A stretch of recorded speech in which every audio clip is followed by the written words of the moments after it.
चोरी किया हुआ इस देश के श्रमिकों का पैसा है, इस देश के मेहनत के आबादी का पैसा है, इस देश के मिडिल क्लास का पैसा है, इस देश का चुराया हुआ पैसा है। बहुत समय न लेते हुए मैं इरफान की एक वीडियो अपलोड करना चाह रहा हूँ। मेरी आप सभी से निवेदन है कि इस वीडियो को आप जरूर देखें। धन्यवाद।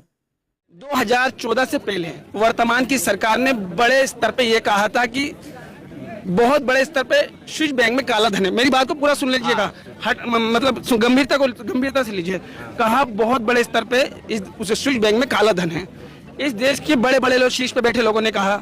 फिर 2014 के बाद सत्ता में आई और देश के शीर्ष पे बैठे एक ताकतवर बंदे ने ये कह के जुमला कह के खारिज कर दिया इस बात को। ये तो जुमला था। हम कहते हैं कि हम बात सुनिए, 15 लाख की बात नहीं है। इस देश का श्रमिक 15 लाख रुपए नहीं मांग रहा, इस देश का गरीब 15 लाख रुपए नहीं मांग रहा।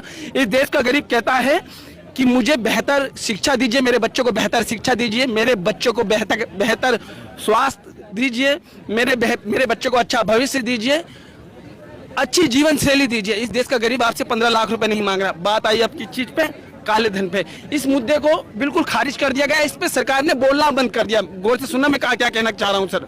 सरकार ने इसमें बिल्कुल बोलना बंद कर दिया और बदकिस्मती से विपक्ष ने भी इसमें बोलना बंद कर दिया। लेकिन 2016 में 22 नवंबर को सुनील चंद्रा जी भारत सरकार की तरफ से वित्त मंत्रालय के अध्यक्ष के तौर पे दिल्ली में स्विस बैंक की सरकार के साथ हस्ताक्षर की एक संधि हुई। वो संधि 2018 में लागू हुई और 19 में वो संधि का मतलब जानकारी का आदान प्रदान हुआ। वो जानकारी जब आई तो उसमें भी उसमें भी एक पाबंदी थी। मतलब ये था कि जो पैसा है उसका रिपोर्ट नहीं, मेरी बात सुन लीजिए पूरी।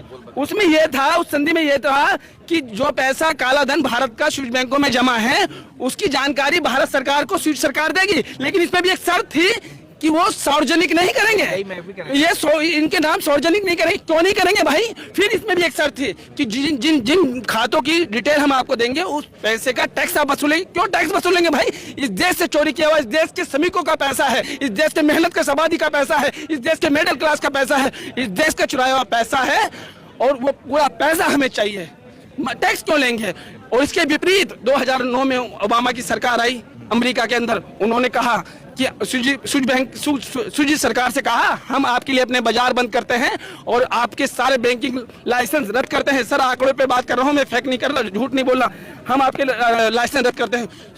स्विस सरकार ने अपनी 100 साल पुरानी गोपनीयता और पॉलिसी में बदलाव करते हुए 4450 खातों की डिटेल अमेरिका सरकार को दी और अमेरिकी सरकार ने इसके बदले में 6400 करोड़ रुपए का उन पर जुर्माना लगाया कि आपने हमारे देश के लोगों का पैसा अपने बैंक में रखा कैसे।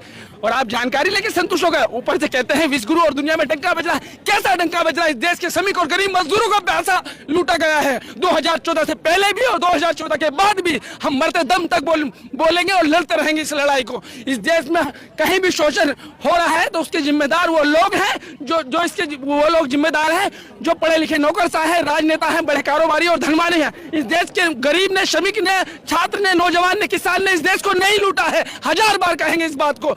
उन्होंने लूटा है जो पढ़े लिखे नौकरशाह, राजनेता, बड़े कारोबारी और धनवान लोग थे। उन्होंने विदेशों में काला धन चोरी करके रखा है। और आपकी सरकार आने के बाद आपने कहा था कि वो लाएंगे, वो पैसा तो लाए नहीं, वो जानकारी लाए, उसको भी सार्वजनिक नहीं करते। यह बात हम कह रहे हैं सर, हमने इस देश को नहीं लूटा। इस देश की श्रमिक तो, इस देश का मजदूर तो दिन रात भट्टी में तप के राष्ट्र निर्माण में अपना जीवन लगा रहा है। उसको नियतों मजदूरी भी नहीं दे रहे, जो उसका हक है वो भी नहीं दे रहे। पूरे देश का यही हाल है। मैं क्या कह रहा हूँ, खेत खलियानों से लेके बाग बगीचों से लेके शहरी ऑटो, ओला, उबर तक और रैपिडो, जोमेटो वालों तक तमाम श्रमिकों के बेहतर जीवन की और न्यूनतम मजदूरी और सामाजिक सुरक्षा और असंगठित क्षेत्रों के मजदूरों के बेहतर जीवन की मांग करता है मोहम्मद इरफान। आप लोगों ने इस वीडियो को देखा और सुना। मुझे कमेंट ज़रूर करें कि आपको इरफान की ये वीडियो कैसे लगी। धन्यवाद।